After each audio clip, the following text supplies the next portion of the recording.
up and turn them up and bring them all down. Bring them all down, bring them all down. Speakers up and turn them up and bring them all down. Bring them all down, bring them all down. Speakers up and turn them up and bring them all down. Bring them all down, bring them all down. The speakers up and turn them up and bring them all down. Yes. I know maybe y'all can't hear this over the music. It'll be done soon. Oh yeah. We are here. Let me fade that out. Oh, nice. You guys, it is Kendocast. This is the episode 3 of the podcast. Been a while, I guess, but we last left off with, of course, 2013. The podcast covers the things you see during content creation, but also largely the things that you don't see. So what's going on behind the scenes, right? There's a lot of stuff. This is not easy to do, like content creation, especially making a YouTube channel and having success, which is largely what we're going to talk about this episode. It's going to be nuts, you guys. In 2014, we call this the viral hits because, yeah, I had actually like viral hits. We're talking millions. So we last left off with the 2013 kind of talking about Miiverse a little bit, and it was interesting. I just wanted to touch base with you guys that one of the people that I called out, it was actually the like sole main person that I called out for starting a lot of the bullying that happened to me on Miiverse. They did find the podcast. I don't know if someone sent it to them or what. Like, you know, somebody had to have, but this person, I'm not even going to name by name, like they were kind of trash still because the person is now like 21 years old or something, given the age that they told me that they were at the time. They have not become any better, you know, like they just sort of doubled down and like laughed about the whole ordeal, yet they were like bullying me, and I was talking about the pain that like Miiverse Scribblers were causing and stuff to somebody like me who just really wanted to help people. So it's sort of sad, but you know, let's get back to kind of the more business at hand, right? Is all while this like YouTube thing was starting to slowly build up, like we talked about in the last episode, I had been sharing some of that hype with the people from the Mario Kart Wii days.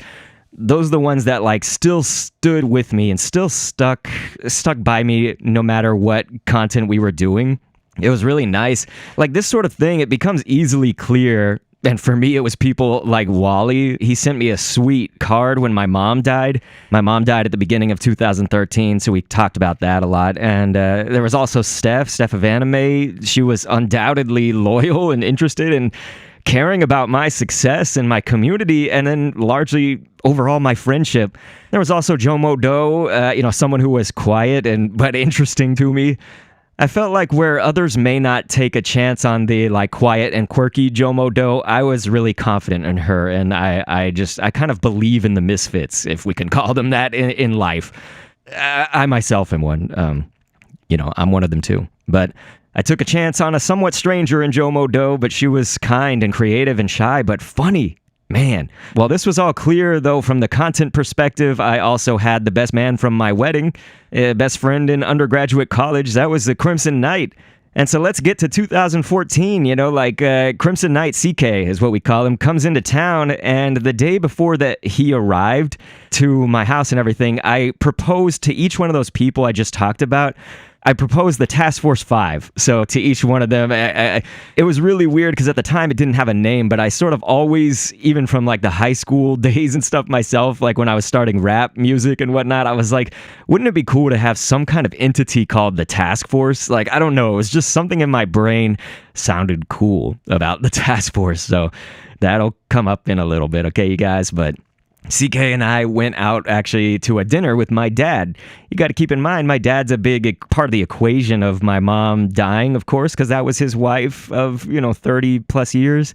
He's my dad. It was our family. And he retired in 2007 because of rheumatoid arthritis.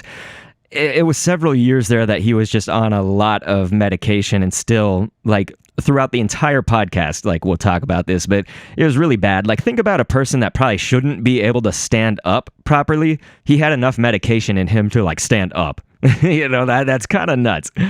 But anyway, we were out at a dinner, like I said, and my dad basically he would take any excuse to see me, see his kids, and he saw CK, whom he knew as my friend. But I had a lot of sad feelings. My dad was kind of just like out of it. like during that dinner. It was so weird. And this was, again, very soon. It was a year after I lost my mom. Like, I really didn't want to lose my dad. So kind of anything where he was off was difficult for me. You know, like I took it harder than I maybe would have on average, especially now. But I was just messed up mentally from that. I had a lot of sad feelings. And so I went back home with CK that night to try to record some YouTube stuff. But I was just telling him behind the scenes, I was like really sad. You know, I said, dude, like I just feel really bad. You know, I lost my mom a year ago and now my dad, it like seems like he's going off the rails and he's off the deep end. And it was just not good. And CK was basically just like, hey, you got to enjoy the time that you have with him, you know? Like, just enjoy him however he is. And that was actually really good advice that I couldn't see at the time. Some Task Force 5 planning, though, had already been done, like the name. You know, I was just saying, like, hey, do you guys want to, like, start this YouTube channel as a group? And, like, I want to call it something like the Task Force. And they were like, let's think about names and stuff, but the Task Force is good. So probably what you guys did see, though, from y'all's perspective, the first Scribblenauts episode of 2014 was the original King Kong versus Godzilla, that video. When you look at it now, like a bit of a awkward intro, but like at the time, I don't know, that was kind of cool. I did like this new kind of intro for Scribblenauts, you know, it was like 2 beasts, 1 world, and like it had this whole like movie trailer effect to it, and it was like really anticlimactic now that I look at it, but it's okay. In a battle that will forever determine which of these creatures will reign triumphant over these lands.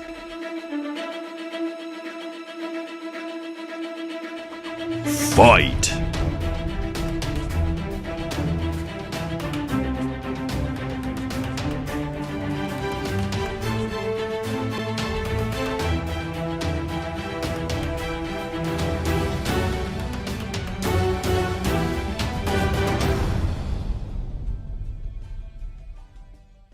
$198,000 views today, and on the day of its upload, 375. Sometimes I mention these sorts of things to show people that, you know, like it can start one way and then just completely go different in the future. You never know with YouTube. Things are different now in 2022, almost 23. But yeah, we also made Crash Bandicoot, Wheatley from Portal. Do you guys remember that? And those were both in Scribblenauts Unlimited and Scribblenauts Unmasked. You got to remember Unmasked came out in 2013, and I was not much of a fan of the hero creator in Unmasked compared to the object editor of Scribblenauts Unlimited. What we began to notice basically was that people didn't quite care which one I was creating from. Generally, that's just like generally.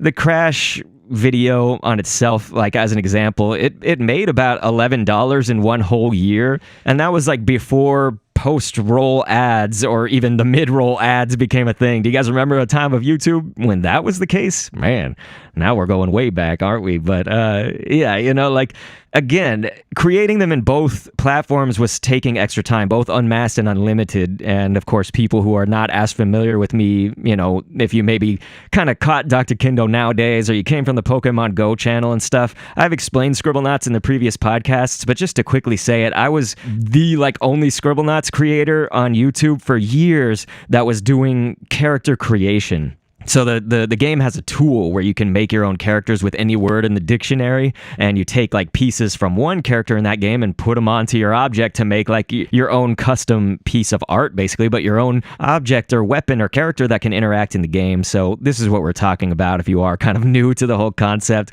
But, you know, 2014 was a time that I really was like, the YouTube was ramping up because 2013 we kind of got started with that, right? But I was really starting to get like more serious, and I was still working that job. It was at a company where I was doing market research and data entry, kind of like really complex. It's not just like simple plug and play. Like it was really complex stuff. I had to dive deep in research, hours and hours for like a company that would have, you know, 6,000 people. Okay, maybe not that many, like 600 to 1,000. That's probably a little bit more like it, right? You think about like GE, you know, General Electric, stuff like that. But I was starting to do a lot of this YouTube stuff. In 2013, we did like a lot of other content too, but Scribblenauts was always the constant, right? So 2014 is very similar. I did start to do these like trailer analyses. I don't know if anybody else saw these. You would have had to be here in like 2014 or see them from the past, but at the time it was like Sonic Boom. Do you guys remember Sonic Boom came out? You know, that was when they changed Sonic and Crew's like appearance,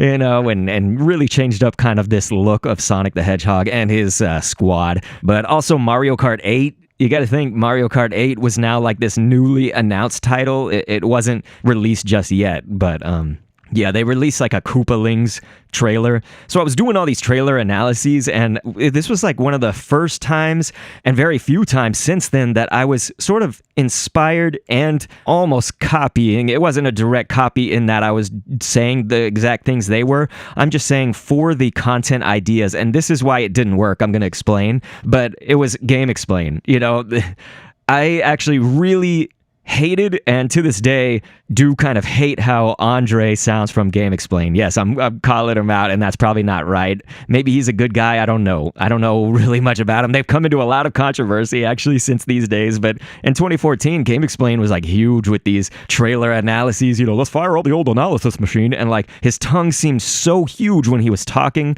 It didn't seem like he was speaking very clearly when Andre was doing the videos on there. So I thought like, I'm gonna do this and try to do it better. A lot of people liked my voice. I speak usually very clearly and whatnot. And if I don't, like, I think you can still kind of like tell what I'm saying and stuff. But anyway, I was also just trying to diversify that audience before realizing Scribblenauts would actually accomplish that too. We're going to get into that a lot. But Scribblenauts, I was getting people from fan bases every time somewhere different, right? It wasn't like they were searching for Scribblenauts. They were looking for that Crash Bandicoot that I created. They were looking for Wheatley from Portal and found my video from that. So I was getting audiences from everywhere, and I just didn't quite realize it because the series was still like a little bit new. I mean, like I had been doing it for a year. I'm just saying like some of these things are hard to figure out. And I had to worry about my dad. You know, I thought he was dying. I thought like, oh, my work is so stressful. It was so micromanagey at that job. It was really bad. It was like an open office environment, if anybody's worked in one. I do not like this. I like to be in my own little space. I need like a cubicle. I don't care if I'm in just like a little box. That's fine for me. Like, I don't want people looking at me and seeing, because then it's just like if you take a bathroom break, like my manager person, she would like talk to me about the breaks I was taking. Like, dude, I was the hardest working person there, and the senior vice president of sales and marketing sat across from me, and those were his words. He said, you know, he's the hardest working person that we've got right like here. He was saying that I was just always at my computer.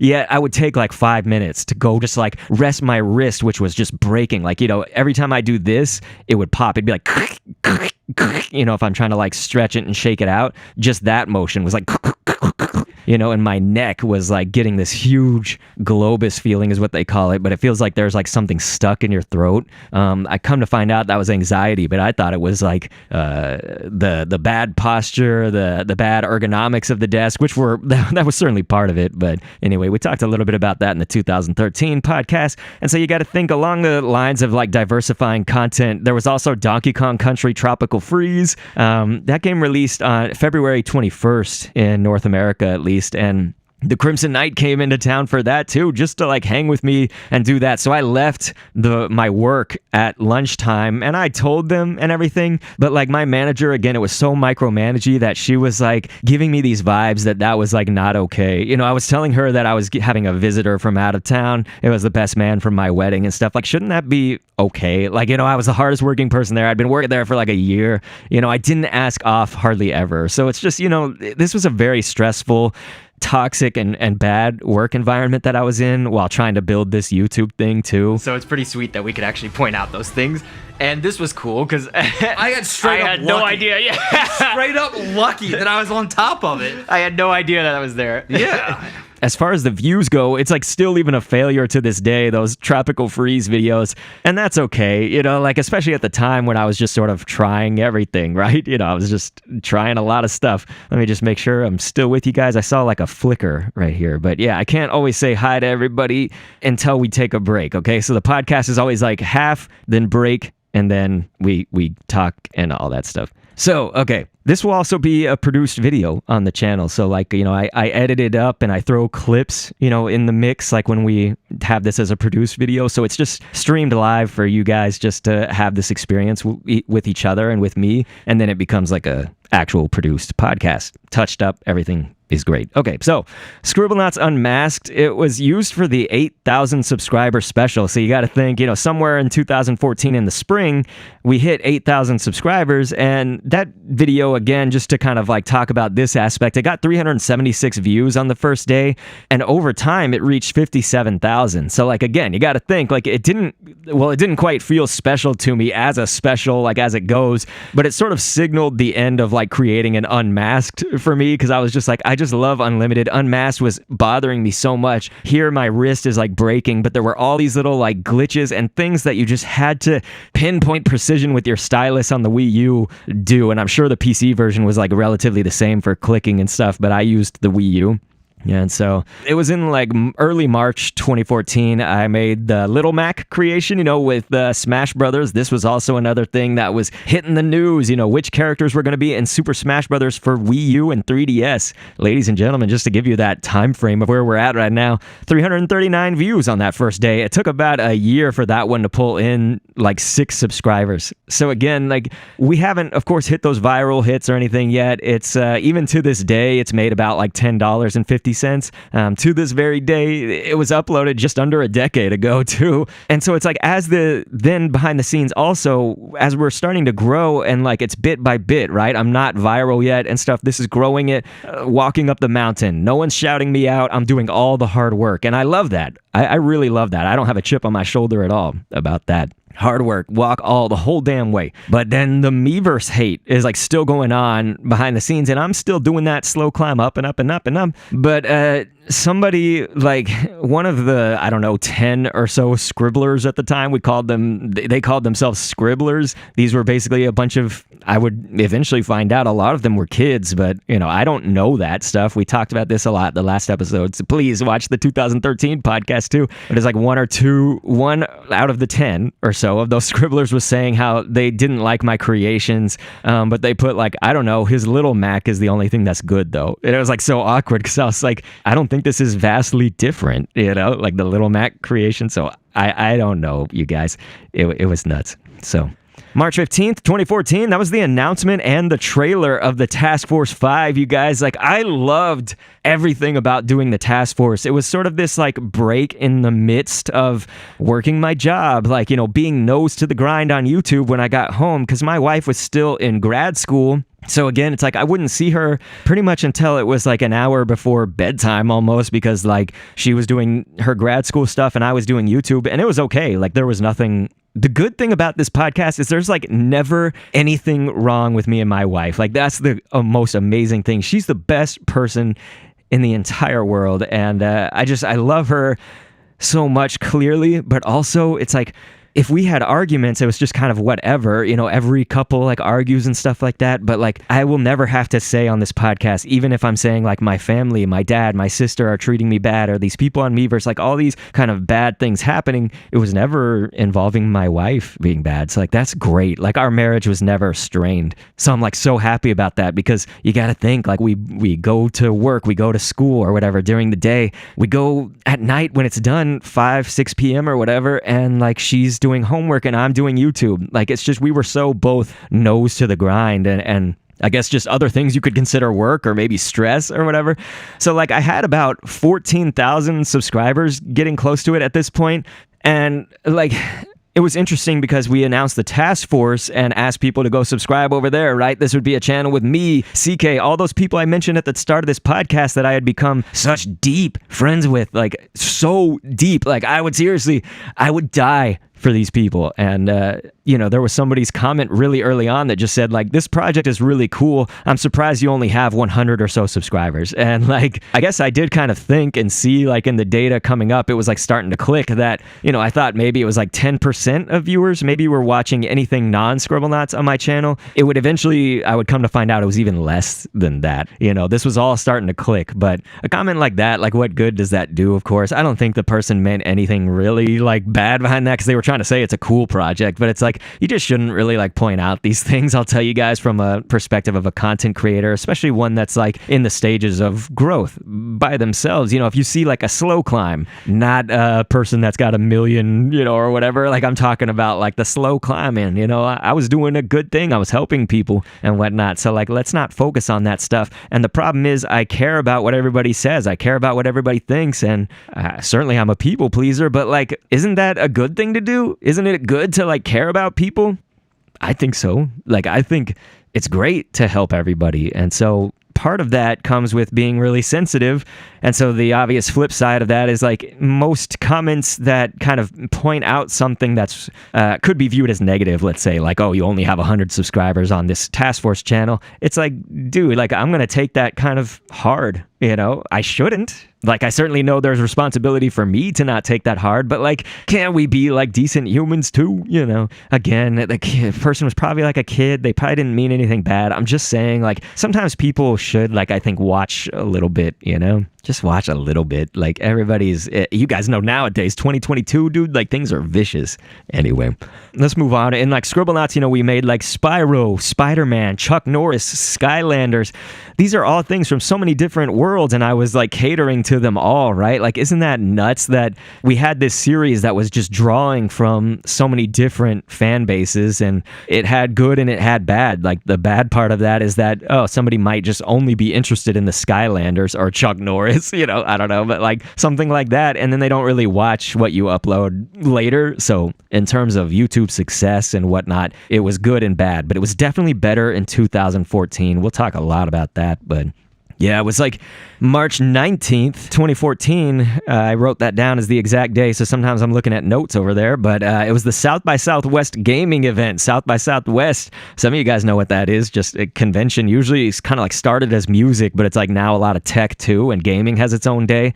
There was a Mario Kart 8 demo that I filmed kind of off screen, just like I did when I went to E3. You know, E3 was a big part of last podcast that I did, right? Like, E3 was huge. It was still massive that I got to go, and that was like 447 views on day one, but like, you know, you can tell that's already better than some of those Scribblenauts videos. You know, I was talking about 300 here, 375 here, you know, and it's like kind of crazy to think. So here I thought I could have lots of diverse audiences, I guess, that liked a lot of different things, but all right, so, you know, we'll fast forward a little bit. It was May 4th. May the 4th be with you. 2014. You guys may remember I created the Minecraft skeleton in Scribblenauts, and here's something that goes on behind the scenes just to kind of like give you a view into that. I recorded that episode while I was sick. Maybe you can tell, maybe you can't. I didn't actually mention, I don't think. Maybe I mentioned briefly. I was just like, I don't feel very good or something. And like at this point in 2014, it was like crazy because I feel like this wouldn't fly nowadays, but maybe I'm just overthinking it. But there was like a hugely long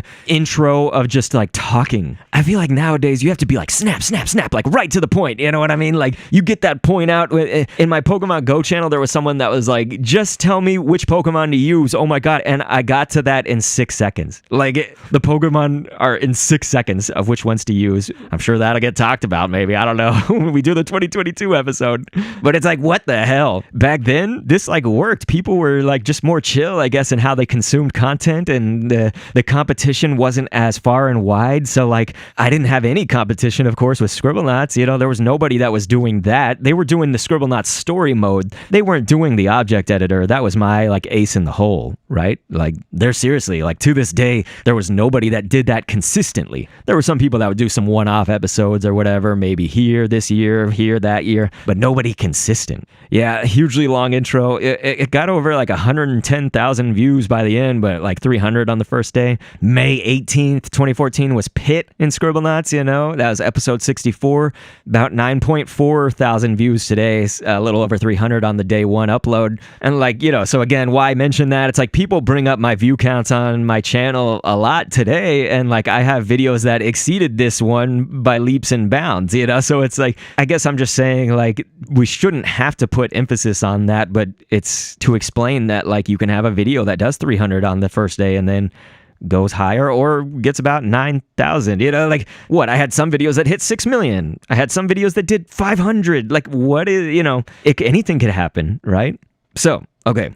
a lot of the time at this point, too, we were making a lot of the humans in Scribblenauts are like humanoid characters without mouths. So this was before we kind of found a loophole with the stamp space. Scribblenauts Unlimited, when you're making objects, you have a limit to how many little pieces. Imagine you have just like a bunch of pieces of Legos or something. Imagine having a limit, you know, to how many you can put to make your creation overall. That's Scribblenauts. I know it's called Scribblenauts Unlimited, but it's limited.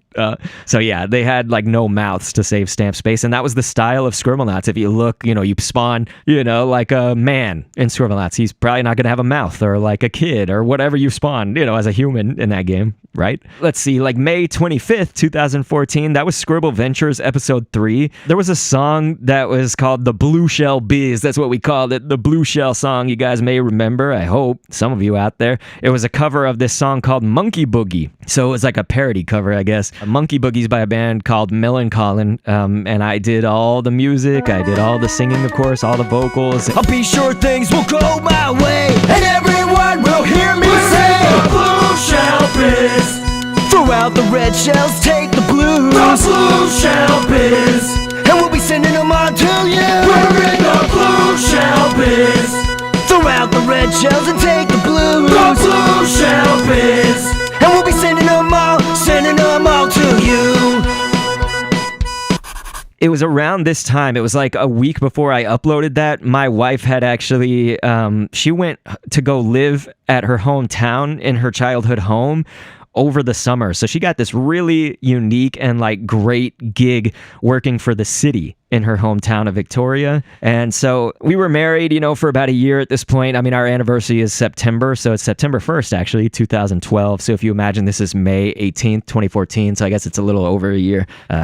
Really, my math. I was never a math major, okay, you guys? But she went to go live at home to do that, and that was fine. I didn't think anything of it. Sometimes people, like, in my work or whatever, would be like, oh my God, like, is your marriage going to be okay and stuff? I'm like, yeah, like I support her like hell, and I would visit her every 2 weeks, or she'd come back here and visit with me and stuff like that. I was so like damn proud of her, you know, like to me that's nothing. Like I feel like nobody else should make it anything either. If I think it's nothing, right? You know, this is all just stuff drummed up in people's heads. Like it was great. I was so damn proud of her. Like she did so many cool things that helped her to then get jobs in the future too. So it was great. These Scribbleventures episodes, they take a lot of work, you guys. That's why there hasn't been one since. May 25th, 2014, that was Scribbleventures Episode 3. Like, there hasn't been one since then, right? Oh, man, they take so much work. You wouldn't believe it. I wish I could get into that. I would probably get on, like, way too many rambles, though. I never used this, but I filmed, actually, Steph, Wally, Win, and my wife. I filmed their reactions to it, and I was thinking of like doing this reaction video of how they reacted to it, because it was so great to see how they reacted to Scribbleventures Episode 2, and I just never used it. I don't even remember exactly why, but I think it's just I was too nose to the grind on all this other stuff that it sort of like fell by the wayside, and then it was too late and whatnot. So there's like some content, again, there's a lot of content that I just like didn't use over the years, right? I've been creating since 2012, so I mean, it's a given. May 30th, 2014, you guys, Mario Kart 8 comes to the United States. The question and answer series is back. That's how I started my channel early on. It was in the earliest of days, 2000, you know, the earliest part of 2012 and whatnot. We did the Mario Kart Wii videos, and it was just like answering people's questions. I talked in the previous podcasts about that was a way to really engage the audience. It was like so immersive, right? You would have your question answered on air, quote unquote, I guess if you want to call it that, by me, and like I would shout out to your channel and all this stuff, throw an annotation to it. There was annotations at the time on YouTube. That's basically like an end screen, but you could put it anywhere. You could go to other people's channels. It was cool. We talked about that, so you'd have to listen to the previous podcast if you want to know more. But that was back. The views on those were like lower by a few hundred, but I gave it a try with like more episodes later on in that day and that week that it launched. And guess who visited me? It was CK. So this was like kind of a theme, right? When a new game would come out, like CK would come and visit me for this game too. And I would try to like leave work early on these like release days, usually work a half day or whatever at my job. And it was always like a point of contention, I felt like. But hey, At this point, the commentaries that I recorded, I still left in a lot of these just kind of like ums or like stumbling over the thoughts, just imperfections in general, which I would later train my brain, or I would end up re-recording, you guys. This is nuts, when that was applicable, to try to stop the imperfections. And there's a reason for this. I just want to take a quick break and talk to the people who are watching this live. And if you're watching this as a produced video, you'll see just like some clips and whatnot. So here we are, the water park with Shy Guy. Let's move on to the question. It comes from Parasite Eve Master, who said, "Is the game what you really expected? And if so, how will you qualify it under your viewpoint?"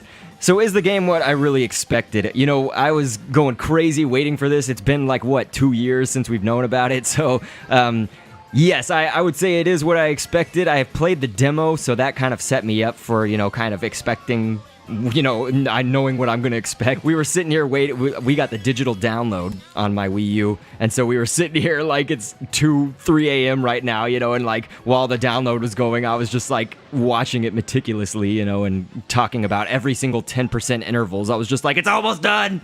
Okay, so like the good doctor said, I didn't really have any exposure other than seeing a YouTube video here or there to the game. So for me, I came in going, well, this is a Mario Kart game. You know that you're going to be driving. You know you're going to be shooting people. You know that items are really going to mess you up on the last lap. That's just a Mario Kart game. So for me, it's all about what is the experience like. And I feel like this experience was a significant step up from the previous Mario Karts. All right. So we are back from that break. If you're watching this as a produced video, thank you. If you're watching it live, double thank you. But yes, June 2014 is kind of where we're at. We had a lot of just various creations again in Scribblenauts. That's still going strong.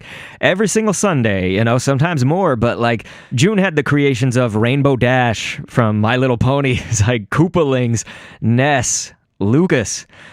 Isn't this crazy? Like, just to think about how many different worlds we're hitting in this game. And that was the power of me, my series, you guys, and the YouTube algorithm, how it worked in 2014. It worked in a way that like really did credit you for how good you were doing. I think by skill is what I mean. So like I also had the skills of marketing. I like knew exactly where I should market this and how to just kind of optimize for search engine optimization. And these days, that stuff doesn't matter so much. I think it can give you like a small boost, but it like really doesn't matter. Like YouTube now has all the complex algorithmic ways to tell what you're saying in your words. If you're saying the word like Sonic the Hedgehog, it's picking up on that and trying to like, algorithmically focus on that, that can be bad. What if you're like doing a Pokemon video and you're like talking about Sonic because you're like, man, this Pokemon's like Sonic the Hedgehog. I don't know who that would be. I'm just saying like that's kind of whack, Like I feel like the algorithm is just messed up. But hey, something that was really amazing, you guys. This is so heartwarming. I just feel like this is very time and place for June 2014, where we held the Dr. Kendo contest giveaway, or our giveaway contest. People said what Dr. Kendo Commentaries means to them. That was what the prompt was. I was just like, just say literally anything or show me in a picture, a poem, whatever you want to do. Like, what does Dr. Kendo Commentaries mean to you? And it was amazing.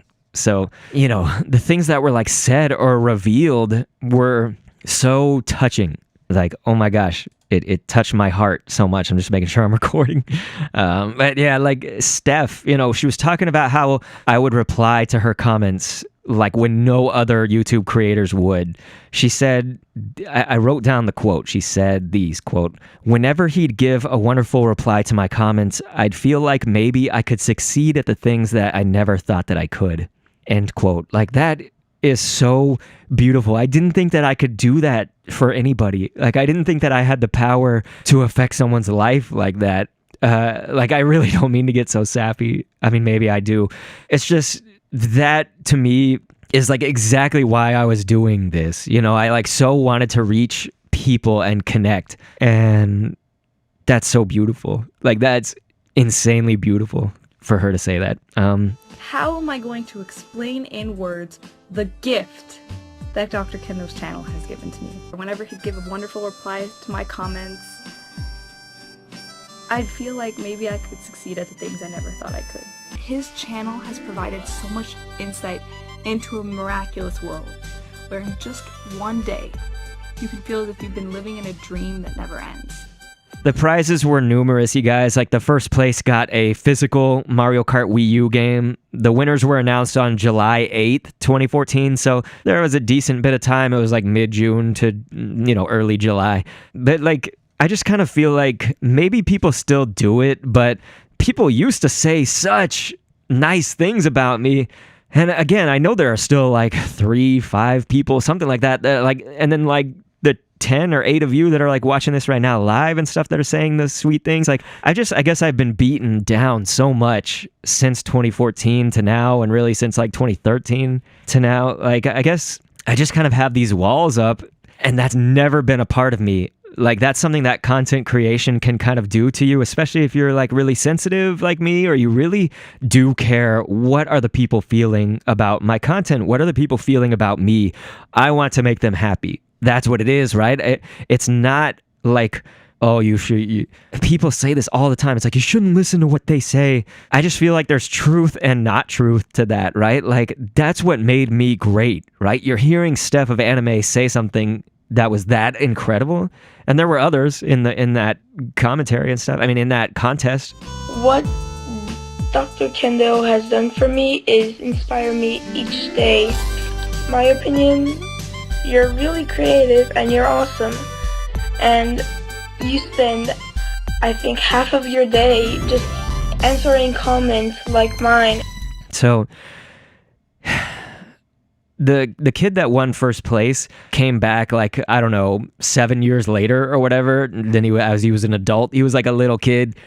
His name was Dante, and he like commented saying like, I can't say the full thing because he used the N-word or whatever. He is an African-American kid, but he was just like, I used to be so annoying back in the days. Like, that's what he said. Like, that was it. He didn't say like, man, this is great to watch or anything. So I don't know. It's just kind of a time and place I affected his life or whatever, I guess. But yeah, in that video that he won, he was just like so goofy and fun. I thought it was great. He was just, this little kid that was saying like, you are such a great YouTuber, man. Like, you give me so much confidence. He's like, when I like a girl, you give me the confidence to, talk to her, blah, blah, blah. It was just like a lot of really nice things. So July, you guys, is Founders Month. We did the video montage special in 2014.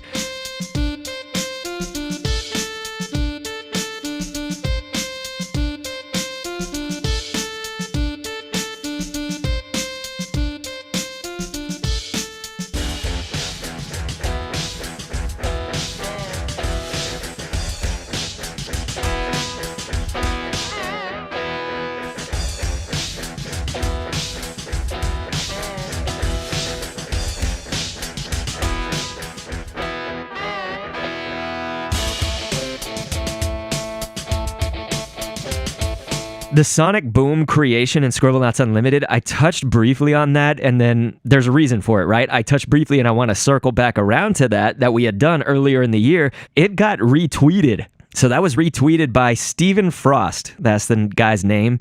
He was the producer at the time for Sonic the Hedgehog at Sega as a whole. Like, at that time, again, I mention this now because I showed it off in that Founders Month montage. Like, there's a screenshot in there. You can go back and see it. You can see it on my Twitter. Like, that I was like so freaked out that he like retweeted it and whatnot. That was huge for me, right? Like, I'm still this kind of just like budding YouTuber who's climbing my way up. Nobody's shouting me out. Nobody's doing things. This was kind of that first time that some like entity really did kind of give me what would be close to a shout out. This didn't result in like millions of views. I'm just saying, like, this was somebody that worked on that game and they like appreciated my content. That's so cool. Like, I never thought I would reach something like that, So this, though, started like many a tradition of Founders Month videos for our community.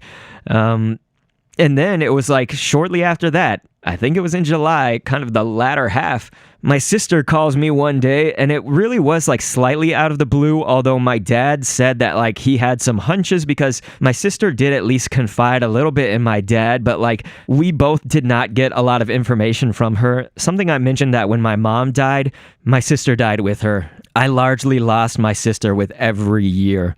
My sister, though, had called me, and it was really urgent. And she basically said that she really needed me to come to her house now. She was basically gonna divorce the person that she was with. And this was 2014, so the rift hadn't been too much yet. There was a little bit, but like I still would do anything for her at that time. You know, I was still there supporting her. Something I mentioned in the previous podcast episodes was that when my mom died, I played the role of support. My dad and my sister took it so hard. That's his wife. That was my sister's person in life.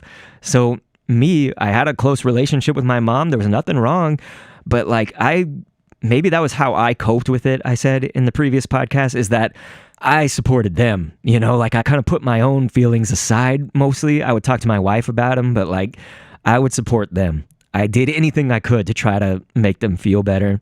And so my sister, again, used to confide everything in me when we were growing up and stuff. Like, she used to really just, like, talk to me. We had a good relationship. For the most part, she bullied the hell out of me, like, when we were growing up. That's also what an older sister does, I guess. But come to find out, this would affect me a lot. That'll be in future podcasts. But anyway, right when I got there to her house, you know, she ran into my arms crying. She said it was because our dad was really frustrating her.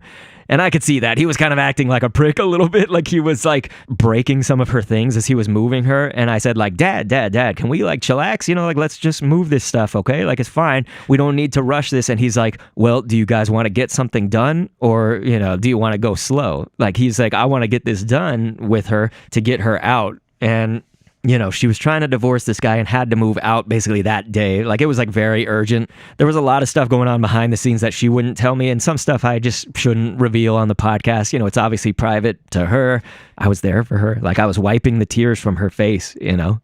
I was hugging her. I was moving her stuff, trying to console her and my dad, trying to get them to, like, just be normal. You know, let's move this stuff. This is a stressful situation. And so I was in total just go mode, you know, like I really felt, I'm going to say this, like I was a hero, you know what I mean? Like that sounds so like bragging, but like I really did get there to try to like save the day, okay?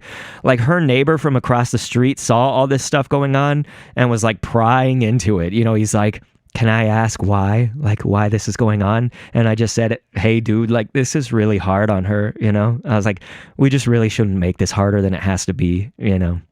So isn't that bullshit? You know what I mean? This is tough. Like, this is a topic.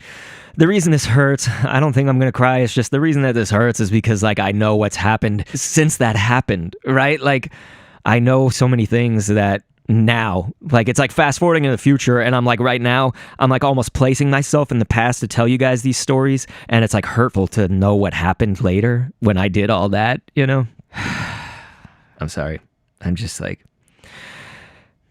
I'm just trying to like kind of hold on. It's like bringing up a lot of like trauma. Okay.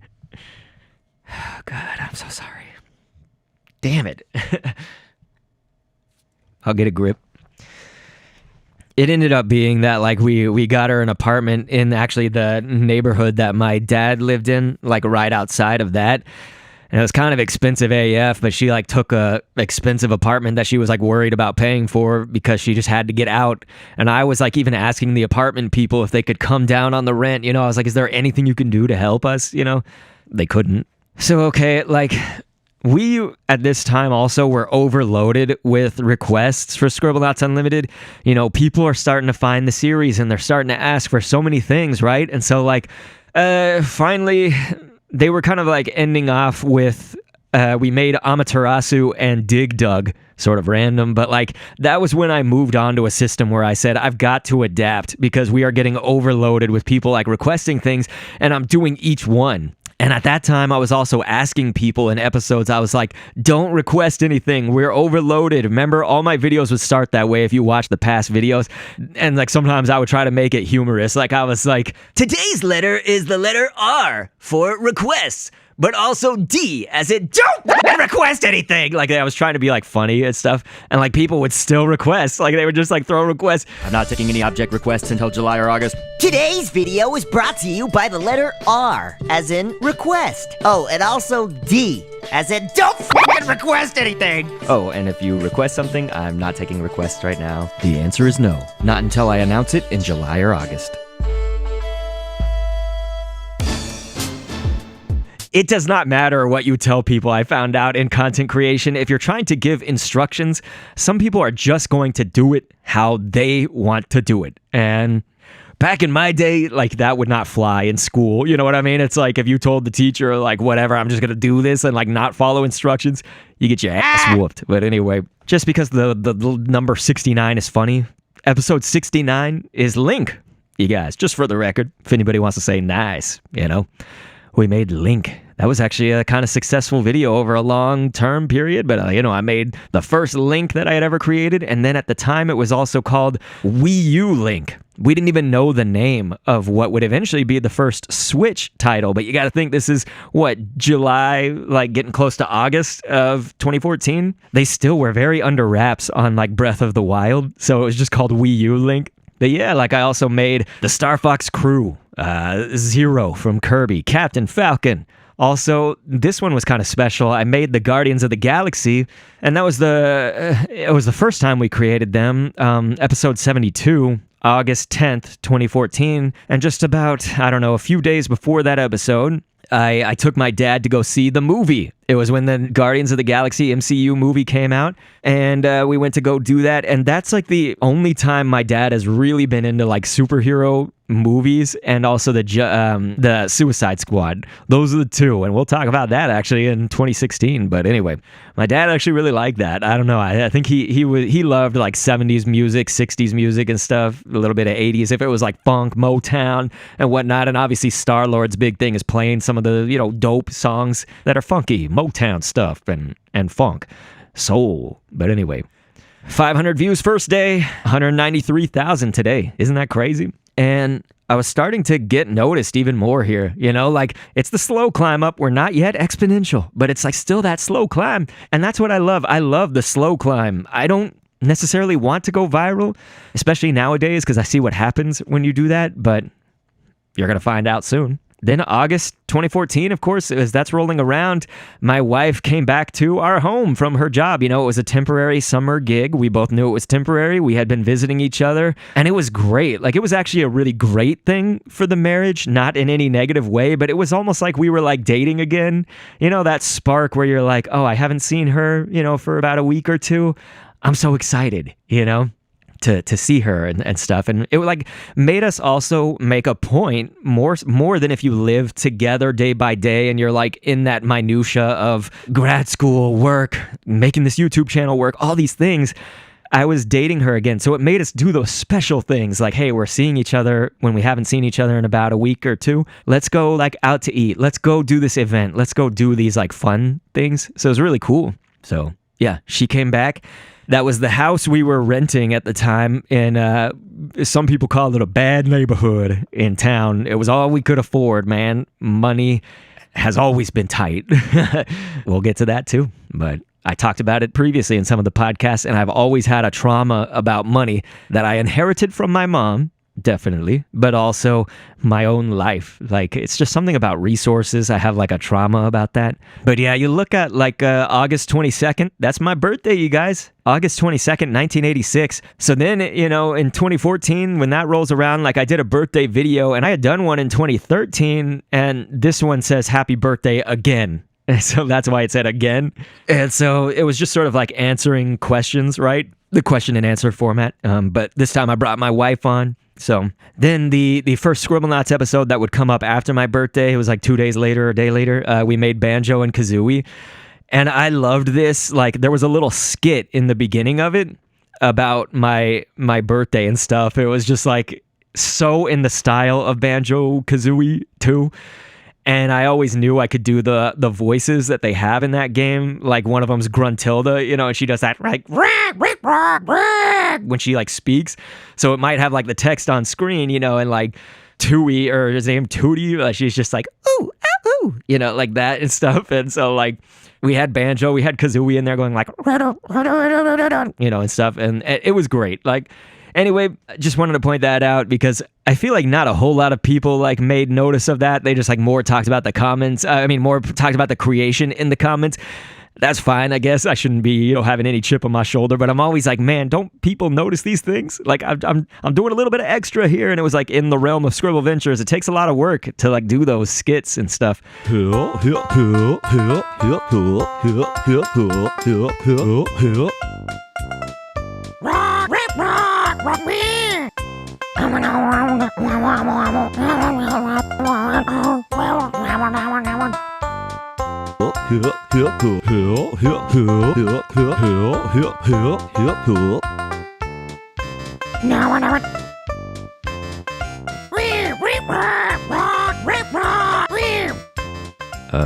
I'm right here, you guys. I've been next to you the whole time. But anyway, September 11th project, that rolled around again. I had introed that last podcast. Maybe it was 2 podcasts ago. Anyway, we always donated money for some kind of charity that you guys would pick in the audience during September 11th when that would come around each year. And this time it was for WWF. That's not the wrestling. It was the World Wildlife Fund this time around. And that's where eventually we would land on Scribble the Red Panda. You guys would be disappointed to hear what I'm about to say. But when we donated to them, they sent us all this literature. And like, I made this interactive, right? Like we, made the announcement and I let you guys pick which animal relief efforts we would go to for our donation. It's about $100 donation at the time, I think. I usually didn't reveal this at the time because I didn't want people to like think about the money, more just think about like we're doing a nice thing and I'm just giving all my channel revenue to that. So I also didn't want to tell people what I was making back then. I just had a thing about it. Nowadays, I'm pretty open with that information. It's not a lot of money, you guys. So, again. Yeah, so we did that, and y'all chose the red panda out of a list of, like, I don't know, 10, 12, 20 animals. I can't remember, but they sent us a plushie, like it was like a stuffed animal with beans in the feet and in the tail, like Beanie Baby beans and stuff. So what happened to it? Nowadays, this was only like 2 years ago, my flippin' dog Twoey, I get so pissed at Twoey because he pees and poops in our house. He peed on the plushie. You guys, he pissed on the red panda. I'm pissed. So yeah. But eventually you guys would name the red panda Scribble because we were doing Scribblenauts, right? So it fit. But yeah, it's been peed on since then. We've never gotten it back to normal. After that, we tried to wash it, clean it, and all that. No, that thing is effed. That thing needs to be like thrown away probably, but it's just like in a corner and all this stuff out there in a junk pile kind of. And so here's where I tried something new post video. So like we made the duck hunt dog that was like announced for Smash Brothers Wii U 3DS. So I created it, and this was not a regular Sunday episode. It was just like in the week to do extra content. And I shared it actually for the first time to Reddit. I've never shared something to Reddit for a good reason, but I was like, maybe I should just like try this, just like, I think I shared it to like the Smash Wii U, like the subreddit for Smash. And like immediately somebody, like the first feedback from that was like a comment saying, it's a cool video, but this guy's voice is so annoying. So I was really used to like the main appeal, I think, that like I got was people saying your voice is awesome. They were like always interested in my voice. And I say like, my voice makes me like $8,000 to $10,000 a year. Like I still believe in that, I was like, it's my voice was like it was a huge appeal because if people were not even all that interested in like the content I was making past a minute or two, they'd still be listening to my voice, So they were interested in that, right? So yeah, that was not the best idea to share to Reddit. It probably looked kind of overly promoting now anyway, now that I think about it. But yeah, I did dabble in The Sims 4. That also released, you guys, around this time. And I stopped because I made a video about, we were making my wife. I was going to go through this whole adventure of like this house that would have me, my wife, Gopher Kendo. You guys remember Gopher? Get that redneck rubber ducky Gopher. So yeah, like we were going to have Gopher in the house and Master Albert, the little kid from the Scribbleventures, both episode 2 and 3. I introduced that little kid. He would be a perpetually 9-year-old Minecraft obsessed kid, basically. And I did it as like these funny skits where like his mom would walk in when he was like making too much noise and just whatever. Like you guys can go back and see those if you want to, but yeah. Yeah, so I made a video about my wife, making her in Sims 4, and somebody was like, I don't even think this is that bad, okay? It's just I got self-conscious about this because of this, and it was my wife. So like he goes, I mean, it's okay, but like you need to make her face rounder. And that's not bad at all, right? But like then I was like, what if my wife thinks that's like fatter or something? Like, I don't know. I'm just gonna stop right there. I'm not doing this. We had the Scribblenauts, like that was succeeding, right? I'm just gonna stick to that. It was just something, my self-consciousness maybe got to that. And so like it would be a series of just creations that span the rest of September and October, various ones. I guess we can talk about those in a little bit. I also did like Hyrule Warriors, just videos of commentary on that and stuff. That game still to this day, like the one that came out on Wii U, they did release a definitive edition on the Switch, but that game is great. I had never played Dynasty Warriors or anything like that. Hyrule Warriors was fantastic. I'm going to show a clip or two of those here in the produced version of this podcast if you watch that or listen to it. See, if my wife dressed up as Zelda, Oh my gosh. it would be incredible. I imagine Impa sounding like, we'd be wiser looking elsewhere. And, like Impa like having a super deep voice, like, Oh my god. and then Link's like, well, excuse me, princess, are doing different things. Holy monkeys, there's a dragon. Who's that Pokemon? It's a red Dragonite. Get it? Dragonite? Dragonite? Hey. So yeah, it was a great time. I was doing Hyrule Warriors, hanging out, and then I made Glaceon from Pokemon and shouted out Steph for her birthday. This was very early November, you guys, and this is where it's about to get crazy. So if you link Glaceon, the next video was for Smite. So you're going to see Smite gods in Scribblenauts Unlimited. This was the first time that my channel had a sponsored campaign, and it was for everybody who was a part of Broadband TV. So Broadband TV, I'm still contracted with, and my contract is up this month if I cancel it. I need to cancel that ish. Thank you for doing this podcast to remind me. I need to cancel that. Okay. So Broadband TV, it's an MCN multi-channel network. We explained what those are in the past, but it's basically just, at the time, that was kind of how you could monetize gaming content and be protected. The rules were different in like the earliest part, and I didn't even need it probably in the year 2014. Like things had already changed enough that I really didn't need them. But they were doing a sponsored campaign, so at least there was that. Like it brought me that, which was cool, and it was something like you'd get like, I don't know, I think it was like $50 extra. It was like something really nice, right? So I just did it about Smite. And at the time in 2014, when you were with an MCN, you had an upload code so that they could monetize you that you would enter into YouTube every time. So every video on the channel was uploaded with a unique identifying code that was just for me as a creator. So unique to every creator is what I meant. And so I was entering this code, and they said anybody who uploads a video during this time frame about Smite with that unique code is going to get like the $50 bonus. So that's why I did it. Like I had no interest in Smite and stuff, but they were contacted by Smite, I guess, to run the sponsorship with all their partners. So cool, right? Cool. Like, so that was just an extra video, not on the Sunday. And then, you guys, life would change forever. This is where everything changed. Right after that, on Sunday, November 9th, 2014, episode 84 of Scribblenauts Unlimited was Five Nights at Freddy's animatronics. If you don't know a thing about Five Nights at Freddy's, it's also called FNaF, F-N-A-F, FNaF. This is like Chuck E. Cheese animatronics murder people, basically. Think of that. And this was huge. This is where we have exactly what the title says, viral hits. So I knew next to nothing about the game or the series, like outside of what I could quickly research. You got to remember, like I'm making that Smite God's creation, I'm making Steph's creation, and then this episode had multiple like characters, not just one or two, like it had 4 or 5, right, of the main animatronics, and that's a lot of work being done. Like this was crunch time, okay, for this video. And so in that, it was a bit of a delayed response, okay? So we didn't actually go viral on the day of the upload, but there was a moment actually in the video where I'm creating Freddy Fazbear and I'm making his eyes green. It was just a picture that I was looking at had like really washed out colors on the eyes, and his eyes are blue.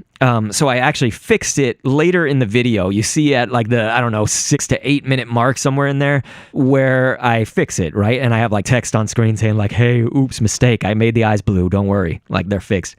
So many people commented about the flippin' eyes, you guys. It was just more than I had ever seen comments come through on my videos ever.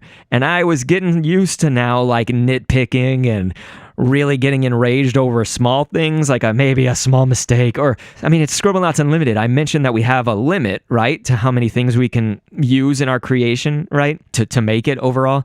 And so with that, sometimes means that you had to leave off a detail, like you would not make the hands or the mouths of the characters. Remember earlier, you'd have to leave off something. And so like these kids didn't know that. A lot of the times I'd explain it in the commentaries, but you know, who listens to me?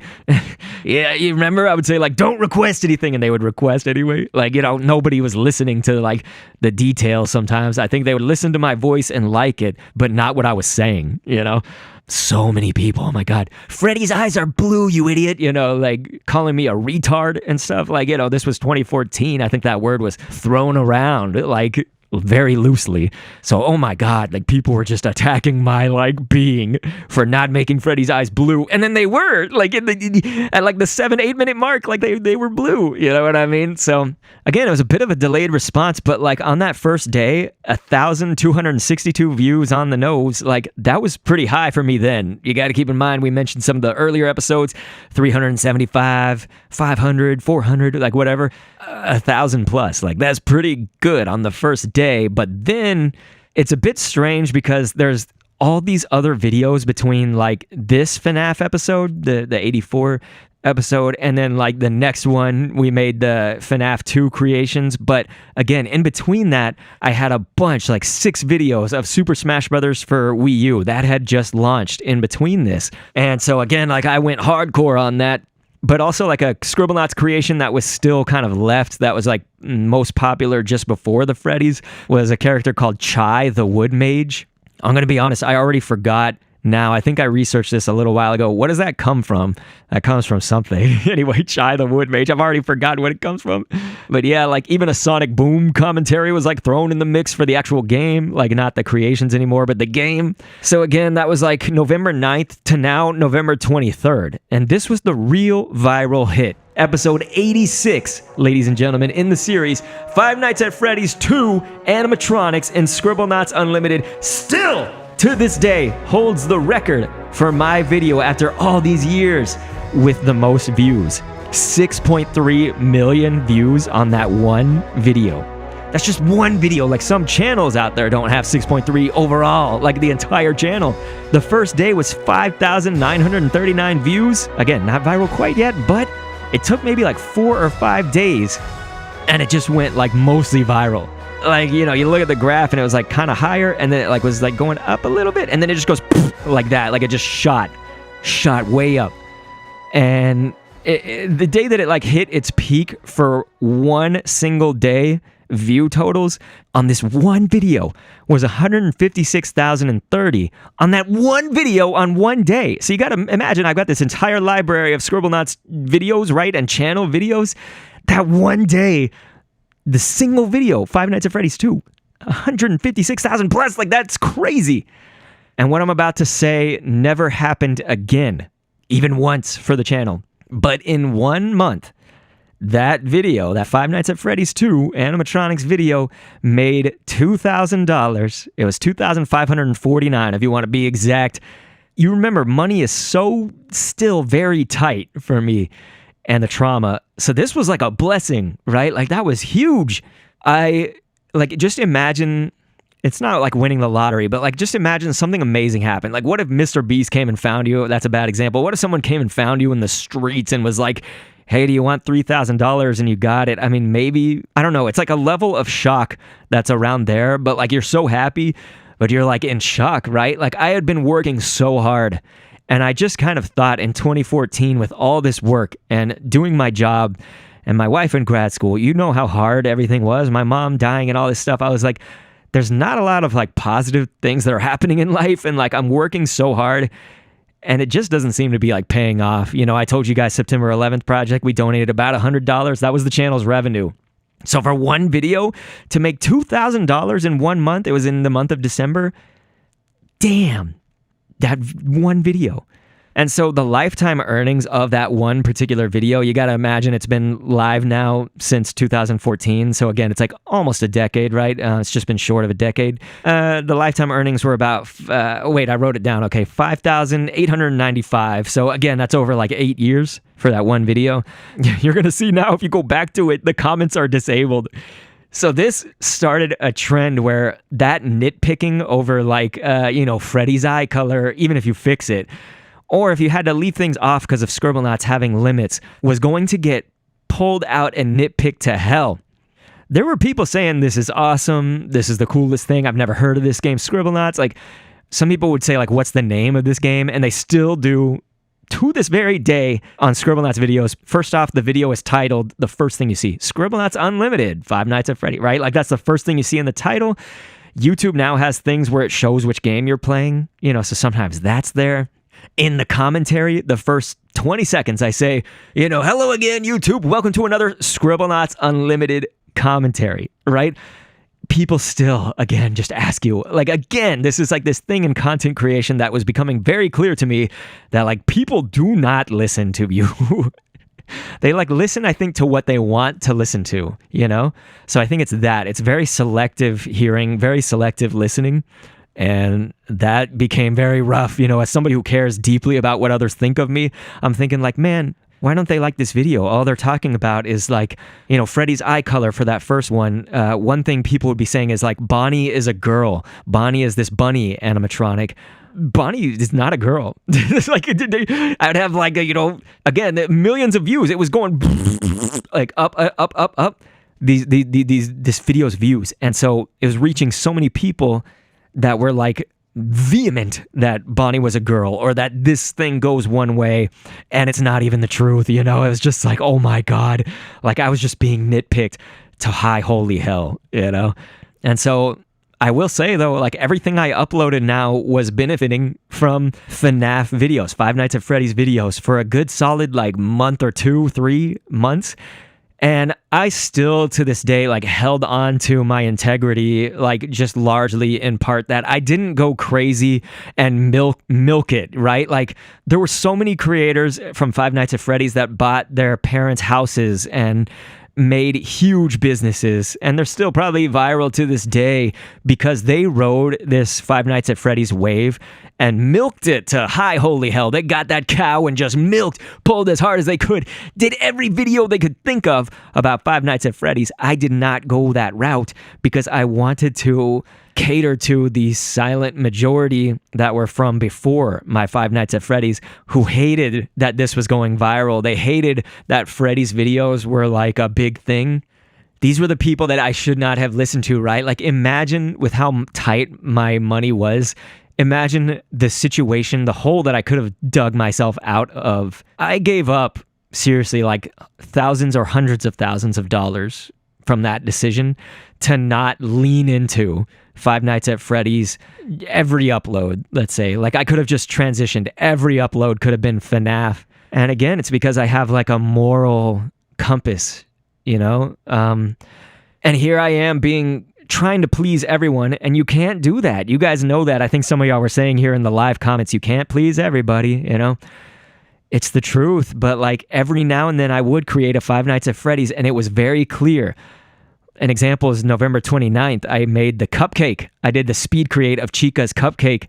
1,379,584 views I wrote down total to this day. It was just a speed create too. And like it had Spectacle. So Spectacle is a song I created in 2009.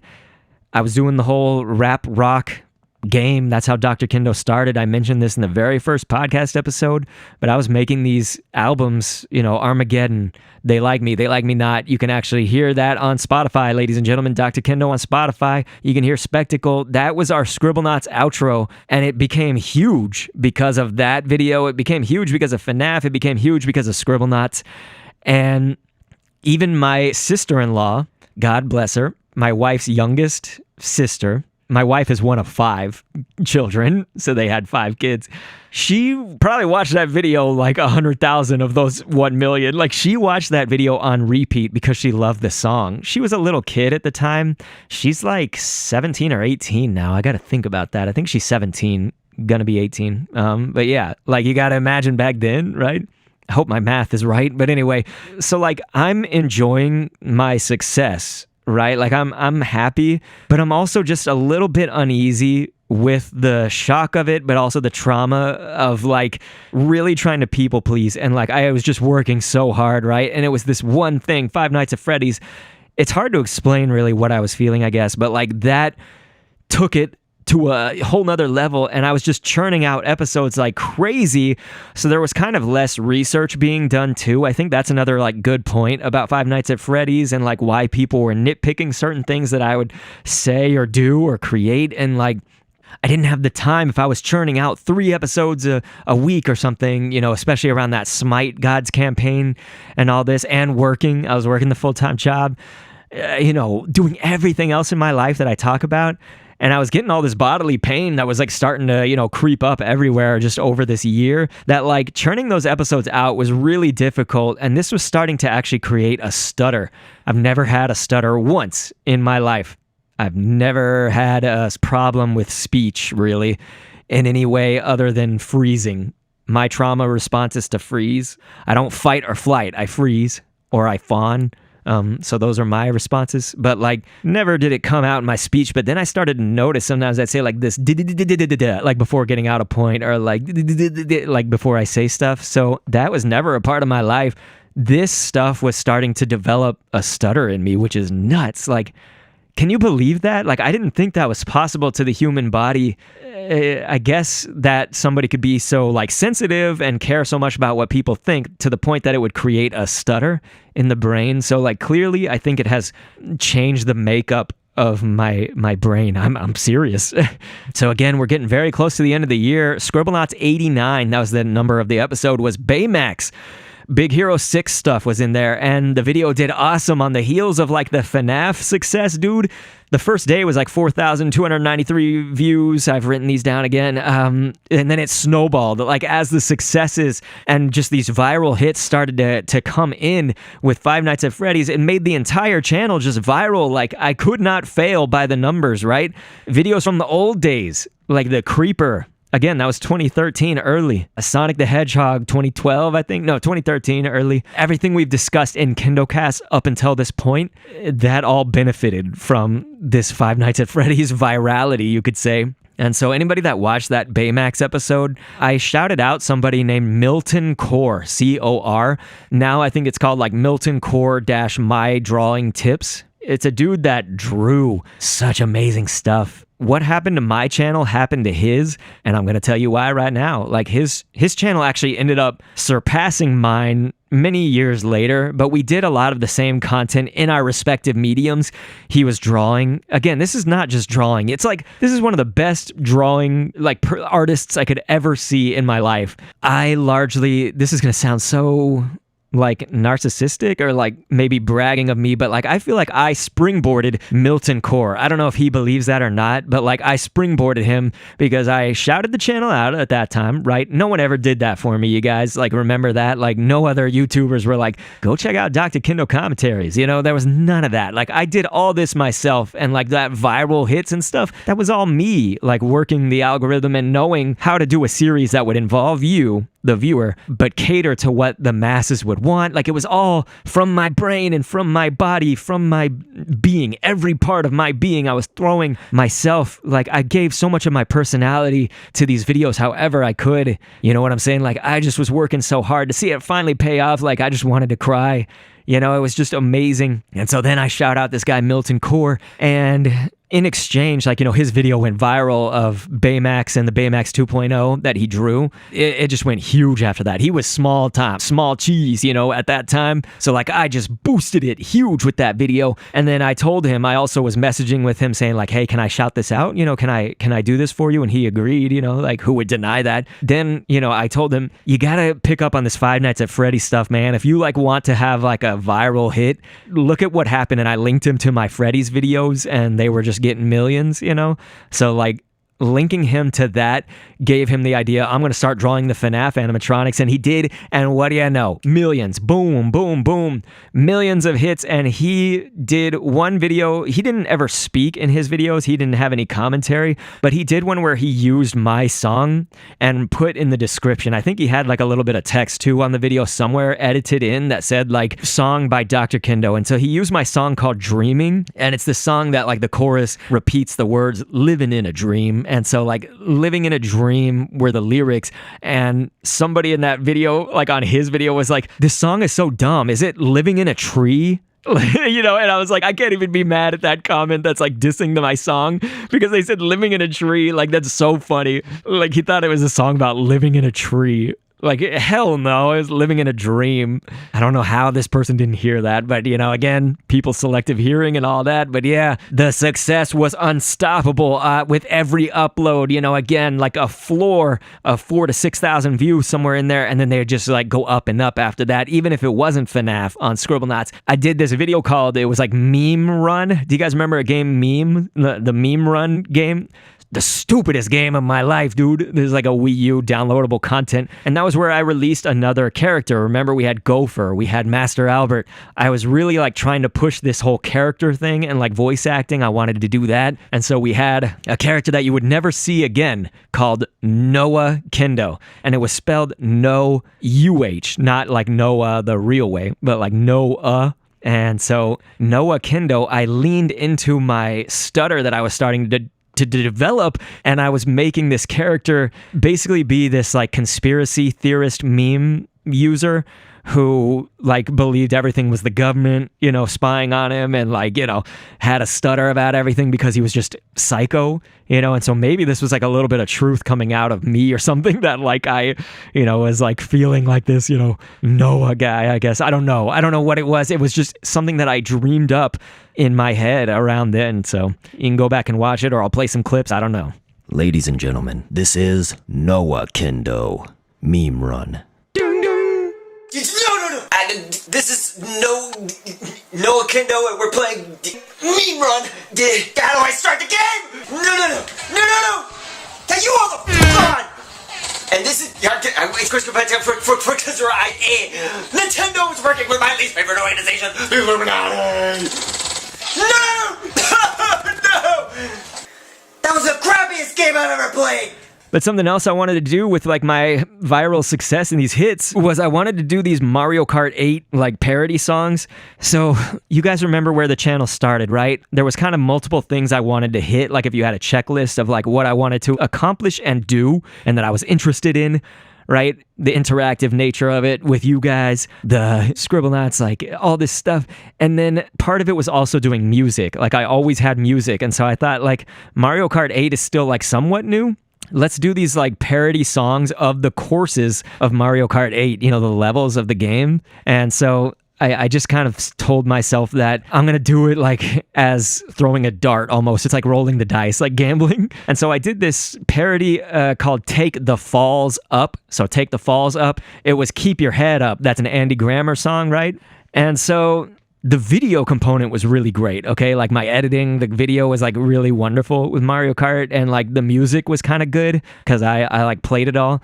My singing had something, there was like something left to be desired. Normally I'm a great singer. You guys have probably heard a lot of my stuff, right? Nowadays I've like really trained my voice a lot more since 2014. But even then, normally I was a better singer, but what I noticed was that I wasn't trained yet with this new problem that I was talking about that came on really in about 2013, but was so bad in 2014. But you gotta take the falls up, so you can take them back down. But you gotta take the falls up, so you can take them back down. And some of this stuff, people saying his voice is annoying and stuff like that, was stemming from this Globus feeling. It's right about there. So again, I would later find out that this is anxiety so many years down the line, but like I still thought it was the ergonomics and the working too much at my desk, but I powered through anyway. And so I think that has to do with it, right? Like that's going to hurt. It's not going to help, right? If you have bad ergonomics, if you're working and never taking care of yourself and eating like crap, like it's going to get worse. It's not not going to get better, at least, right? And so, again, there's something that pushes against my vocal cords even to this day, unless I can relax. So I have to use a EMDR tactic, basically. EMDR therapy is about like trauma responses and how does your body react to that and stuff. And so, again, it was affecting my singing and it was affecting my commentary, where it would make my voice sound strained. So it would make it a little bit higher pitched and sound a little bit more nasally and whiny, like rather than deep and like resonant, you know? And I think it's even happening somewhat to this day as I talk about some of these traumas on the podcast. So it's like sometimes the podcast gets a little bit of it, you know? I'm trying, you guys, but anyway, yeah, so I had to learn to train that, but yeah, the voice was not really working in that song. But there was a journalist, I believe from Kotaku, if I remember right. Some of you guys know Kotaku. It's a pretty big, like, organization, I guess, that does video game journalism and whatnot, tech. They've had a lot of controversy since then. I think they were like the entity that it was owned by like Vivid or somebody that released the Hulk Hogan sex tape. You guys know Hulk Hogan, right? Like there was like a sex tape controversy or something in the year 2016, I think. Like, and they were really just kind of salacious. They were just kind of bad, like news organization and stuff. But at the time, 2014, I didn't think much of it. But they didn't ask my permission or anything. But they wrote an article about the song. You may still be able to search it. It was something like Mario Kart 8 parody song is better than the original or something like that. Like they gave me so much praise, you know, when I wrote the guy, I found his email, of course, on the article, and I wrote him thanking him and said like, I'm doing more, you know, I was trying to like plug that you can write about more of them too. He never did, but like, you know, he was just like, awesome, man. Thanks for reaching out to me, you know, and you're welcome. And, you know, so he wrote like a very, again, complimentary article, and this was all new to me. Again, I've never had any kind of like promo or shout out or whatever. Like, you know, it did some views, but like some of the people that came from that article were like slamming that, you know, they were saying this singing sucks dick, you know, they were just like, this singing is awful, blah, blah, blah. And in some respects, it was a little bit bad. It was like I was like slightly on pitch. It's just I could see I was like falling flat or wavering. Like I had a lot of vibrato where I normally would have more control over my voice. And nowadays I've learned to fix it better and stuff. But it was tough. People were still definitely asking at this time though, like, where's the Five Nights at Freddy's characters? Where's the Five Nights at Freddy's, you know? And so again, like if I had leaned into that, geez, who knows where I would have like rocketed the success to. It was still good, okay? So I'm not trying to denounce what I did do. I'm just saying I could have potentially had even more. I could have possibly quit my job or something. You know what I mean? Like, that's crazy. So you ended off December, though, and this is where the podcast is about to end with like kind of 2 more points. It's just that I ended off with that 5 days of Christmas. So like my voice, my jobs, like everything is still kind of giving me anxiety at this point, but YouTube is success, right? Like we're hitting all this crazy success. I never really dreamed it would be this big. And then there were so many people in the past that also never thought I would do this, right? Those scribblers, those people that were just haters, the naysayers, right? Never thought I would make it this high, and I was doing it. December, I would make, again, this never happened. That month, I made about $5,700. Never again. Never, ever, even once. Probably, I haven't ever gotten over about 3,000 in any month. You can look at some of the better months and stuff like that, even when the Pogo channel went viral and whatnot. Never have I gotten to about, you know, over about 3,000 in a month. You imagine people's wages, if they have like a decent job, you get like at least 3K in the year, like 2014, 15-ish and beyond, you know. Wages are all different now. The times are different now, but I'm just saying, right? So like, if that gives you a point, like I could never be comfortable financially other than that month and November a little bit. Like November got about 2,000, you know, just on the heels of the last 2 weeks. So you guys, it's crazy. I reached out to Broadband TV. They had 60% of my revenue. They had that deal. And I told them, look at this video, like these videos went viral and stuff. Can I please have like a renegotiated contract? And like, this is why you should always ask, right? Because they granted it. They said, yeah, we could do 95.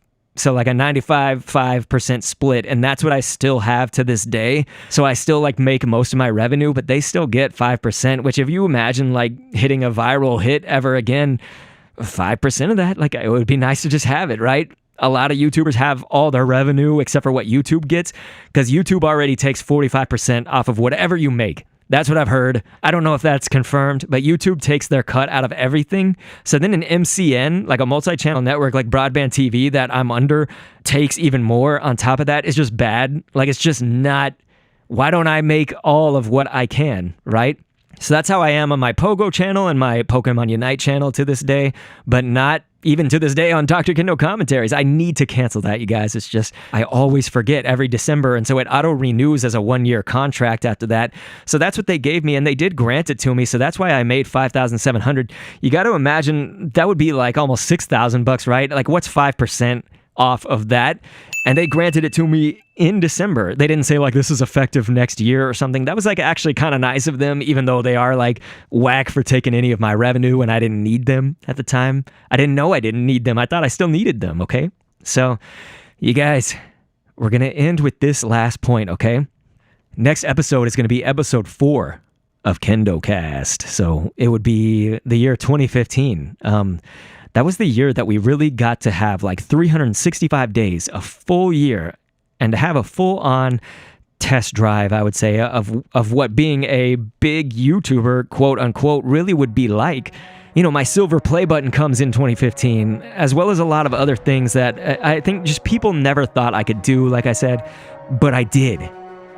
And maybe even I thought I couldn't do some of them, but I stuck to it and I held out hope. I believed. You know, there were so many times that I could have quit because this would be hard. So many times I could have just buckled under the pressure of life and the channel's reach, what that was doing. It's like, it is not easy to do this at all. At least to do YouTube and to have like any sort of sense of self and moral conscience and success with basically no help. You know what I mean? Like, how hard is that? I hope you guys realize how difficult that is, but that is how we do around here. We are creative. We're resilient. We're the people, I think, that others pushed aside or wrote off or tried to squash for only the wrong reasons. Find out everything else that we are, you guys, and that we would become on the next KendoCast. Thank you so much for listening. Bring 'em all down, bring 'em all down, bring 'em all down. Speakers up and turn 'em up, bring 'em all down. Bring 'em all down, bring 'em all down. The speakers up and turn 'em up, bring 'em all down.